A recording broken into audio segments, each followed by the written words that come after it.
Hello again, everyone, and welcome back to Reddit Aliens. I am John, and as always, thank you so much for being here. A good topic? Let's do it. What's the one missing person case that sticks in your mind? Please remember to like, share, and subscribe. Terrence Williams. The guy disappeared after being taken into custody by a sheriff's deputy in Naples, Florida in 2004 for a traffic offense. The same deputy was later found to have been the last person to see Felipe Santos alive before Santos also disappeared while in custody for a traffic offense. Summer Wells. She went missing in 2021 at the age of 4. Mom says she went outside helping plant flowers and went inside to play. Sadly, she was never seen again. The family was investigated, but nothing came to light. It's a very sad story, and I think of that poor little girl often. I truly wonder what happened to her. Bobby Dunbar. She disappeared in 1912 during a family vacation to Swayze Lake, Louisiana at the age of 4. Dunbar was allegedly found in the company of William Cantwell Walters, an itinerant worker, 8 months later. Walters was arrested and the boy was returned to the family. After his death in 1966, DNA evidence revealed the boy returned to the family was not Bobby Dunbar. No one knows what happened to the real kid. Hannah Up, a twice victim of the fugue, states, she had disappeared twice, and each time she was found near water. Well, she decides to move to a tropical island to teach, and as you know, she disappears. I think she drowned. Michaela Belly. A 16-year-old girl went missing in 2016 from Yorktown, Saskatchewan, Canada. She was last seen on camera at a restaurant at a local bus stop, never seen or heard from again. There's a theory that she was meeting someone that she met online, but nobody knows. Timothy Pittman. Mom picked him up early from school and took him on a trip to the zoo and things like that. Then she was found dead from suicide with a note that said her son was safe but would never be found. Andrew Gosden. Andrew Gosden was just 14 when he was last seen on September 14, 2007 in Doncaster, Yorkshire. His parents went to the grocery store to pick up some goods, believing he had already gone to school. While they were out, Andrew returned home and collected his belongings. They took his video game console, but not a charger. He then paid a £200 ticket and traveled to London. It took several weeks for CCTV to reveal that he had traveled to London. During this time, the police and media alike threw Andrew's father Kevin through the mud. Kevin was extensively questioned, with police even using the good cop, bad cop approach on him. By the time that it was finally proven that Andrew had left Doncaster, little could be done about it. Several theories have come to light in the 17 years since Andrew disappeared. One theory is that Andrew voluntarily disappeared. It has been theorized by some, including Andrew's parents, that he may be gay or transgender and afraid to come out. Another theory suggests he was traveling to London to meet somebody, such as a groomer posing as a girl or a younger male. However, Kevin has stated on several occasions that Andrew did not have internet access. Other theories include that he was traveling to a concert or was picked up by an opportunistic predator. Some people have even suggested that serial killer Stephen Port was behind his murder. Andrew's parents have never given up hope of seeing their son alive again, although his dad has conceded that he knows Andrew did not leave voluntarily after he did not turn up to his wedding or his sister Charlotte. This case happened in the early 1980s in western New York. I don't know the girl's name. She went to middle school, Casey or Sweet Home, with a friend of mine. To put it briefly, a friend of mine had a classmate who just stopped coming to school all of a sudden. Other kids were concerned, so one girl's mom called the missing girl's mother to see what was wrong. She said her daughter had disappeared, but not to worry about it because the police had been notified. There was nothing on the news about it, and no information about how the case was going. So a few weeks later, the classmate's mom called the police directly to ask about it, and found out the girl had never been reported missing. At that point, the classmate's mother made a missing persons report. The girl was never found. As for what happened, the missing girl's mom, who had been divorced, had recently gotten married to a new guy. The new guy really didn't like the daughter. There was definitely something going on at home, like violence or abuse. but the girl wouldn't tell her friends any details. My friend thought the stepdad killed the girl, and the mother colluded with him to cover it up. In the best-case scenario, the girl ran away from home to get away from her stepdad, but that's still really bleak. The creepiness of the mom lying and claiming she made a missing persons report when she hadn't makes the story stick in my mind. Rachel Cook. The 19-year-old went from a morning jog in 2002. A neighbor last saw her coming back a couple hundred yards from her house. She never made it home. I worked in news as a cameraman and had just started a job in this area about 7 months after this happened. We frequently checked in with the family on each anniversary of her disappearance, and anytime police found new evidence or possible locations of a body, the mother and father were such nice people, and it just broke my heart each time we talked to them, as they just kept holding on to the tiniest bit of hope. Her father died in 2014, never having gotten any kind of closure. To this day, they have no suspects or bodies. Morgan Nick. She disappeared when she was 6, and her mother created the Morgan Nick Foundation to help find missing kids. I first learned about her from an episode of Extreme Makeover Home Edition. They were building a new house for the family and making a bedroom for Morgan if she ever came home. That aired in 2005, and sadly, she hasn't been found as of today. Michael Donaghy. At 4 years old, he went missing in 1991 from a playground in Victoria, British Columbia, only a few yards from where his mother was playing football. Victoria was still a pretty small and sleepy town back then, so it was quite a shock to the community. When my own son was around that age, I couldn't help but think about that case. A local case here is Daniel Robinson. He was 24 when he went missing in 2021. Daniel Robinson, this case baffles me, and I hope to see it resolved someday sooner rather than later. Essentially, he was a geologist who left his job site and traveled toward a semi-rural area in Buckeye, Arizona. He was last seen driving his red Jeep Renegade and was traveling alone.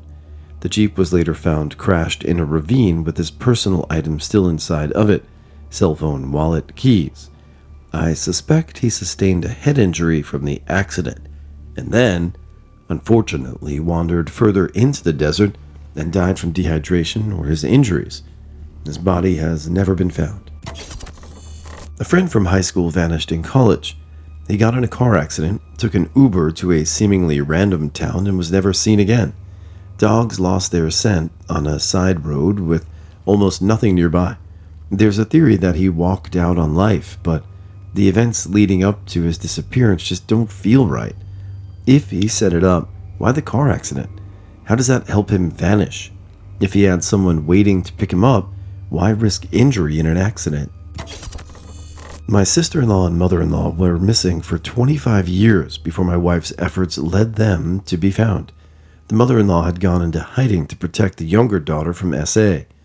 Her dad turned out to be an alleged, while the case goes through, pedophile, and my wife's work on the case with the true crime podcast Vanished caused the Bureau of Indian Affairs to run a social media scrape that turned her up by being in a photo someone else posted to Facebook.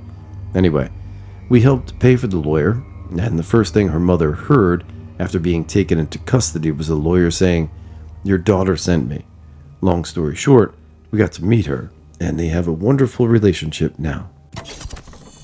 Brian Schaeffer. I think about this one from time to time because it's so crazy. I went out to a bar with friends. They were outside. He was spotted on camera going inside the bar again, but he never came back out. City cameras have never seen him roaming the streets or doing anything to indicate a body was being disposed of. There was one exit that wasn't on camera, but it was under construction, and the police said a sober person would have had a hard time using it, let alone a drunk person. He's never been found since. It's just crazy to me that the dude could walk into a building on camera, and that same camera never sees him come out. Frederick Valentine, a private pilot who disappeared along with his plane in 1978 after reporting a UFO following him. The ATC tapes are still available. There's a sudden, strange, mechanical whirring sound, and then nothing. I never found a trace of him. Lars Maten is still a creepy case. He was on vacation with his friends, hot and ill, and wanted to leave a few days later as he was not able to go on a plane. The night before, he wanted to fly back home. He called his mother and sent texts to her in a very confused way. He even made it to the airport and saw a doctor there, but while taking it, he jumped up and ran away. He was last seen on the airport camera running away from the airport, never seen again.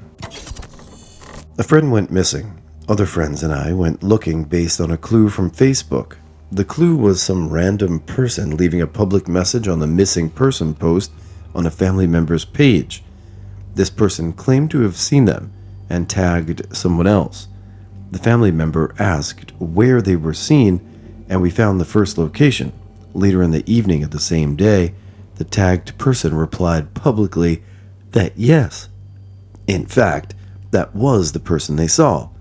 The conversation went private to gather more details, which included a description that was accurate enough for the missing person's vehicle. We left the next morning to verify. It was a group of our friends. We asked the parents to stay home as the father was recovering from a heart attack and surgery. By this time, the police had been called and informed about the messages and our intentions to follow up. A 5-hour drive passed, and sooner than shit, there was the missing person's vehicle off the highway, headed deeper into the desert. When we stopped at the nearest gas station to regroup, we had the parents reach out again on Facebook to see if the posters of the information would be willing to meet. We wanted to try and retrace the steps if possible and safely. I haven't mentioned safety yet because it was incredibly stupid to do what we did, and we knew the risks. We accepted potential outcomes and hoped for the best. We ended up near a group of houses that seemed similar to the description of where he was last seen by these people. The parents got back to us a few hours later and said that the people who tipped us off had vanished, like full up deleted everything from Facebook. We could not proceed because this was not a nice area, and with the freaky ghosting, it was clear something weird was up. We met with the police after our return and gave them everything we had. They didn't even go out to check on the abandoned vehicle. Nothing. A few weeks later, we paid for a tow truck, yes, weeks on the side of the road, and it was still there to bring it back to town. Every few weeks, there would be some whisper or rumor. Months passed. After about a year of nothing but rumors, we got together and sort of laid out everything we reasonably believed to have happened based on our knowledge of them as people. We eventually settled on owing the wrong people money or pissing those people off, maybe on purpose too. It's been 8 or so years now. I still have those times where whoever I'm with, if they knew this person, we would go silent and just sort of morbidly reminisce. Someone going missing is a different kind of grief than someone passing away. That's all. I know the outcome is very macabre, and I'm not trying to make light of a situation, but if I received an anonymous social media message that was like a game of Clue or a board game or a scavenger hunt, I definitely would go on that adventure, hoping for the best. But yeah, so not trying to make light of it, but intriguing. Madeline McCann. I live 8 miles from her parents. I have a child the same age. We probably went to the same baby groups as her mother. We were on holiday on the exact same date as Madeline was. The difference is that I'm working class and we are in Skegness, and we would have gone to effing prison for leaving a toddler alone and going out to dinner. My husband's aunt disappeared. I don't remember when, but my husband has no memory of her. No one in the family has heard from her in 20 plus years. I have a compulsive need to know things, so I started researching her to see what I could find. I checked obituaries to see if I could find one of her for using both her real name and some aliases I found. I also used a picture one of my husband's relatives posted of her when she was a kid, and I compared it to as many Jane Does as I could. I found 3 or so that could possibly be her, but it was hard to tell. The fact that I was looking was my little secret because my husband's family is very religious, and when my husband's grandpa's dad was dying, he said he could see her, so they were all convinced that she was dead. About 2 years ago, I paid $30 or whatever for one of those reports that show people's known addresses, and I found records of her getting arrested about 3 years after her dad died. All of the addresses were 5 or more years old. I didn't tell anyone because I didn't want to burst their bubble about their dad being wrong. And I thought everyone would think it's weird that I would put in so much effort to find my husband's aunt that he can't even remember. A couple weeks ago, something reminded me of the report I pulled, and I decided to tell my husband. He recommended I call his mom, and when I did, she said that she had just talked with the relative who posted the photo I was using the other day about the disappearance. She said she would call that relative, and they would decide how to proceed. I haven't heard anything else since then. If your name is Jody, you were born in LA, you live near Seattle in the mid-2010s, and you haven't spoken with your family in decades, your family never forgot about you and wants to see you again. Don Hutchings was a good friend of my mom and stepdad. He, as well as other hikers, were abducted while trekking through Kashmir in 1995. Don and 3 other hostages were last seen in December of 95. The body of one of the British hostages, Paul Wells, was found in 1997, but not identified until 2000. There hasn't been a trace of Don or the other 2 ever found. We know they are all dead. Don was officially declared dead in 2001, but some closure as to the specifics of when, where, and how would be a relief. We suspect they were executed in late 95 or early 96 after their captors had a gun battle with the Indian military. It's always really weighed on me and my family.